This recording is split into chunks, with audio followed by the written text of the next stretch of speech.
Welcome to the honest reality of van life in fabulous Las Vegas, where the average day here has been a lovely 110 degrees. I've been living in an unbuilt van in Vegas for 6 months now, but this is one of my last full days here before I can start my road trip east, so we just need to survive 2 more days. And spoiler alert for the end of this video, I actually don't make it. Lately, it's been so hot that some days I'm on the verge of tears from feeling like I just can't do anything because my brain is physically melting. My whole life has become centered around surviving the heat, and I don't have time or energy for much else. But the first thing I try to do every day is schedule my showers for the peak point of heat for the day, so I can get out of the car and live in the Planet Fitness air conditioning. But here's the thing about van life is that showering is like playing a game of Russian roulette, okay? Will there be ice cold water? Will there be 2 girls going at it in the stall next to you? Will the shower be sanitary? And today it was so bad I actually considered leaving and driving to another one. It is 10 a.m. and the walls look like they have not been washed in a week, and worse, there is a huge grasshopper crawling on the ground and I kept sneezing, and yeah, I should have left, right? So let's talk about the elephant in the room. The reason I'm in Las Vegas and not using the greatest heat hack of all, which would be just to drive north, is because I have obligations here. One of the many blessings of van life is that at the first minor convenience, you can indeed just go somewhere better. What a gift indeed it is to have your whole life on wheels. However, that was what I thought when I was building my first van. It's why I didn't get AC in my first van. I really thought I would have complete control over my location at all times. And boy, oh boy, was I wrong. The reality is I still have a life of obligations or appointments or things I have to be in one place for. Right now I have a storage unit, a PO box, I have doctor appointments all scheduled here in Vegas. And I built this all here while it was winter and it was great weather, but now I'm in that crossover time where I'm about to leave but have no choice but to be here for a few more days. And I think that touches on one of the many lies perpetuated by social media and van life that until you're really living it, you might not be able to notice is not true, is that this is not a life of complete and utter freedom. You still have responsibilities and things you have to do. And that's okay, it doesn't ruin van life, but it is a piece of it you have to prepare for. Another thing I do to reduce heat in my van is I actually use this electric kettle to boil water to cook my meals in the gym. Cooking outside the van can make a big difference since the device produces heat, so I instead plug the kettle in at the gym and boil my water here. Something else of note is that where you park can make a huge difference. You can try to park under shade or avoid dark pavement that will reflect heat right back up at you. This even goes for the color of your van. This was a huge reason I went for a white van this time instead of another red van, even though I deeply, deeply miss the red van. The dark colors absorb that heat while the white will reflect it, and I've been in dark colored vans and light colored vans, and let me tell you, you can feel the difference. So you may be watching this right now and wondering, why am I eating a hot meal when it is already so hot outside? Honestly, I just really love a good full meal, and these are my new obsession. They are so cheap, there are so many different kinds. They take me literally 3 minutes to make, and I don't have to wash any dishes. They're perfect. So ideally, eating cold foods is helpful, but honestly, I just feel better when I have a hot meal. And that's something I just don't want to compromise, and there's already so many compromises when it comes to trying to deal with the heat. Being outside the van on hot days can make a huge difference. You're in a metal box that is literally trying to cook you alive. Sometimes just stepping out of the van, you realize all you needed was more ventilation, and not just from opening windows. The windows really let in so much heat, I can feel the difference.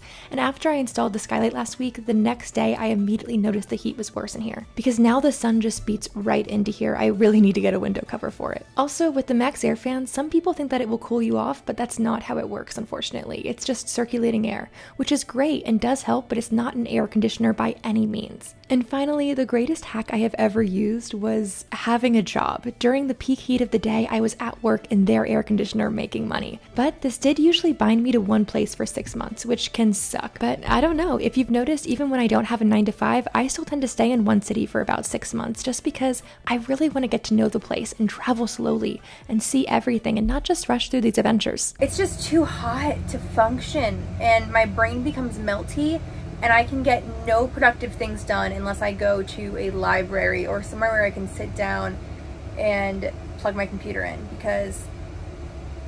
and sometimes I can be hard on myself for that, but at the end of the day, it's really just the heat. Like, it makes it impossible to do anything, and that is why I am really excited for this. It's a Cruise and Comfort air conditioner to be fully installed. It can't be finished being installed until the upper cabinets are in, so I have to wait a while, unfortunately, But once that's in, it pulls a very small amount of energy and it will completely cool the whole van, and I will never have to worry about this again. Right now, with my tiny little air conditioner, it's nice, okay? Like, it's nice. But unless you are putting it directly on your face and not moving, it's just not sufficient for anything. So I want to show you a few of the things I have been using to quote-unquote survive living in the van. And I actually do think survive is the right word to use, because if I'm not careful, van life is not just fun and games. When it comes to safety, that's not only, you know, being scared of people or being scared of getting in an accident. Heat can kill as well. Most of you will die from natural causes. Exposure can kill as easily as a knife. The Hunger Games is actually just real life, in case you haven't noticed.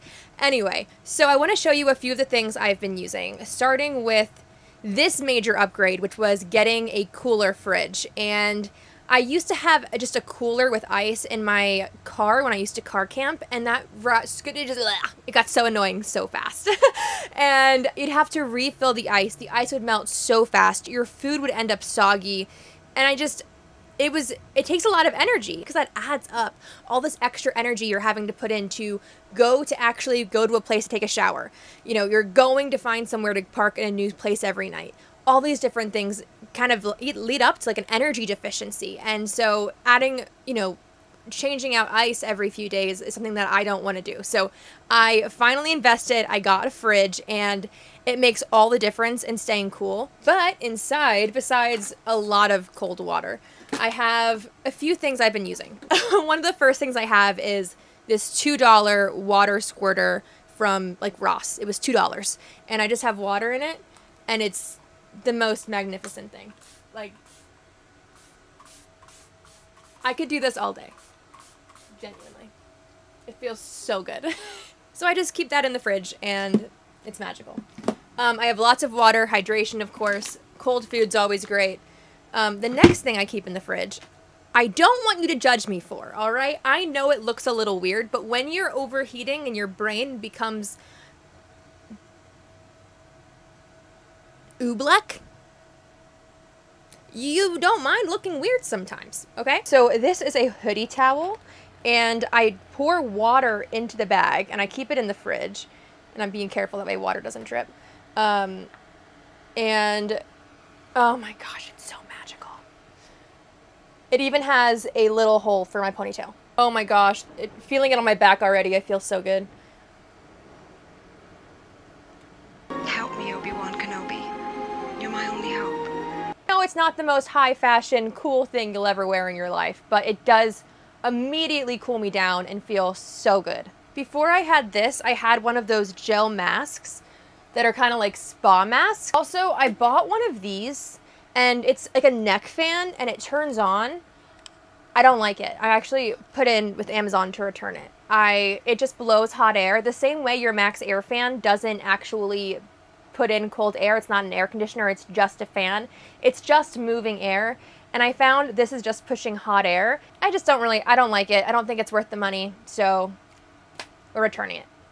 The next thing, you may have noticed actually, usually I have my pink fuzzy blanket on top. This is actually a cooling blanket, and it's, I don't know how it works. It's just magic, but somehow it takes hot air and like makes it cool to the touch, and it actually really does. I find it doesn't work as well when it's extreme heats like this. It's like this is warm right now, but when it's normal hot, like it's like just on the like brink of like, damn, but it's not like like it is right now. That's a great scale to tell temperature by. I don't know why we use Fahrenheit or Celsius. They also make similar things as mats for your pets to lay on when it's really hot, like cooling mats for pets. And that kind of actually perfectly leads us into the sponsor of today's video, which is Waggle. So this is a 24/7 pet monitoring system that will actually send you real-time alerts. That way, if you live in a van, you're traveling, you want to go to the grocery store, but you have a dog or a cat and they're in the van, kind of like how I'm going to be. I have my cat, who I am so excited to eventually have in my van. Then I'll be able to go into the grocery store and have real-time alerts for temperature and humidity and know if anything's going on, that she's still in a safe environment. It's a huge thing to me because when I'm living in my van right now, I can take this heat. I mean, I really can't, but I can, you know, like I'm doing it. But I would never do this to my cat. This would be animal abuse to my cat if she was in here right now. She would be panting. It would be very unsafe.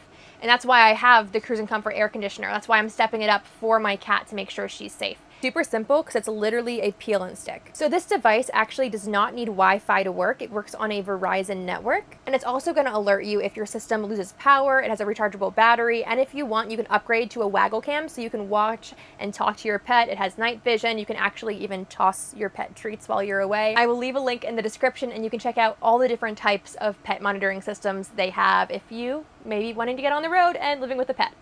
I thought I would finally try that one trick everyone recommends, which is to make a fort. Well, usually they don't make it sound so fun. They usually say you should divide your space and make where you are smaller. So the air conditioner or air cooler you're using only has to cool a smaller space.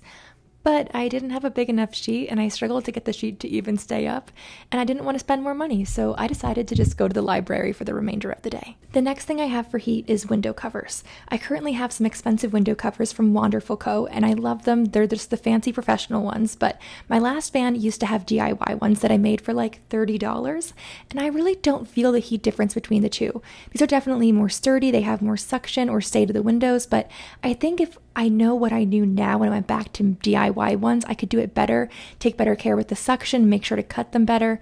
So don't worry about the professional ones. It's not worth the money, I would say, but definitely have them. Not putting them up makes a major difference, whether they're DIY or professional. And also on that note, I'm also saving up to get my windows tinted. So earlier this week, I was using that kettle for the very first time, and I cleaned it out and I dumped the cleaning water where it came with metal cleaner, and I used metal cleaner and it dumped that water out into a water bottle. Wasn't that much water. Later, I wasn't paying attention, was super thirsty, picked up that bottle of water with the metal cleaner in it, did not know that's what it was, and chugged it. I had to call poison control. That, ladies and gentlemen, is another great example as to why always label water bottles in your van, always separate them. I told my friend that story and they were like, yeah, I drank from a pee jug once, and I was like, okay, I will take metal cleaner over a pee jug any day. But that is why I just spent so long sniffing this cup, because now I'm anxious about drinking out of cups.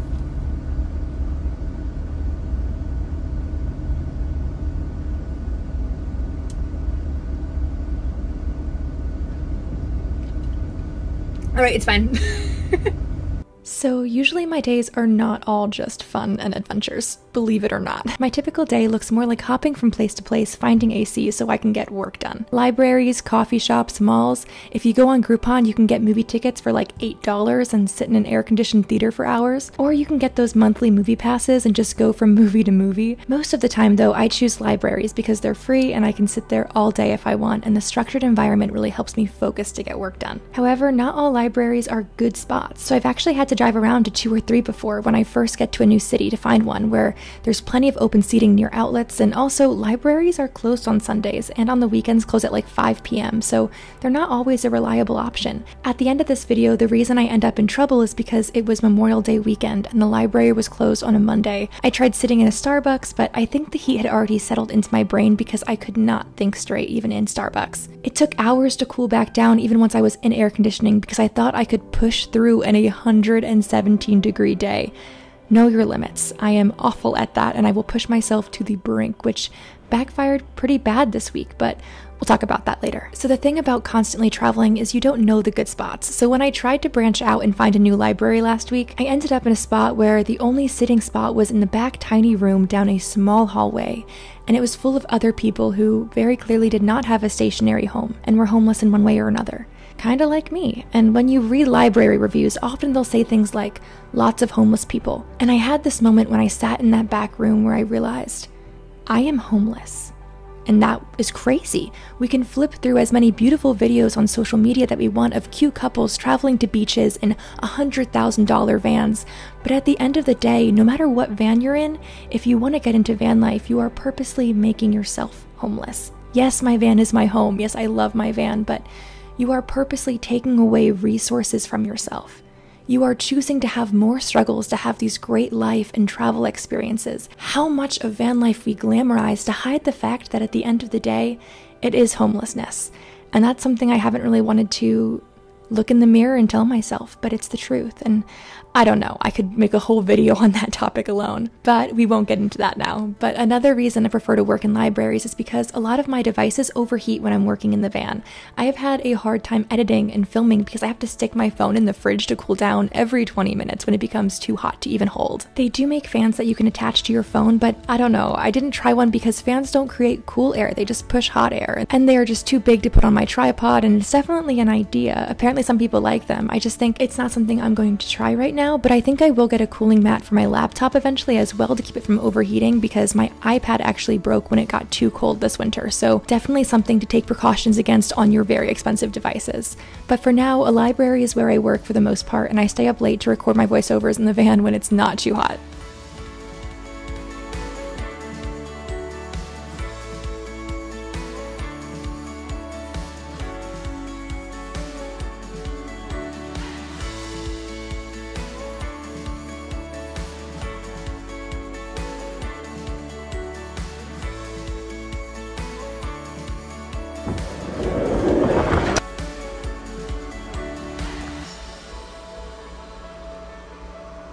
So there is one thing in this van build for heat right now that is just irreplaceable for me. It is a personal air cooler. It is not an air conditioner.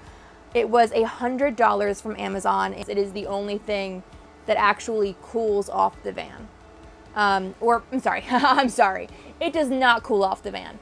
If I am sitting right here, it cools me off. It literally just takes water, then I just pour it in. One water bottle typically gets me an hour and a half of cooling. And then I just close it and it's already started working as soon as I pour the water in. It's that simple. Right now it is pulling 2.2 amps. But this is actually not the only air cooler that I've tried. I wanted to go even more budget, and so I got this Arctic Air Pure Chill from Home Depot for $35. So $35, $100. It's terrible. It's awful. Interestingly though, I bought this one first and I liked it. It worked and I was okay with it because I had nothing else. So if you have nothing else and this is all you can afford, you're just gonna have to sit like this, literally, like face in it. On a final note, I will probably be up very late tonight working. I and a lot of van lifers that I know actually tend to switch our hours around because it's easier to work at night when it's cool and your brain can still function. And so I was up until 2 a.m. last night working. Why am I alive? So this is where the story kind of goes downhill. The temperature was fine this night, but the next day it hit 117 degrees, the highest it had ever been in the van. And I couldn't think straight, almost from the moment I woke up. The library was closed, so my usual resource was not an option. I tried to stick it out, but I just couldn't do it, so I went to Starbucks, but my brain was already too far gone. I was lightheaded and dizzy, and for the second time in 4 years of van life, I caved and got a hotel. But I really shouldn't be calling it caved. I stopped being so stubborn and I put my health first. I almost passed out on just the walk to the hotel room and lost my vision numerous times. My next video will talk more about this since this is already almost 20 minutes long, but for now, all I can say is I am very thankful that I am not financially struggling and I have the luxury and the privilege to be able to afford to get a hotel room when I need to. Van life can be dangerous, and I'm just thankful that I got a hotel in time this time to stop heat stroke. It has definitely all been a wake-up call. I'll see you in the next video.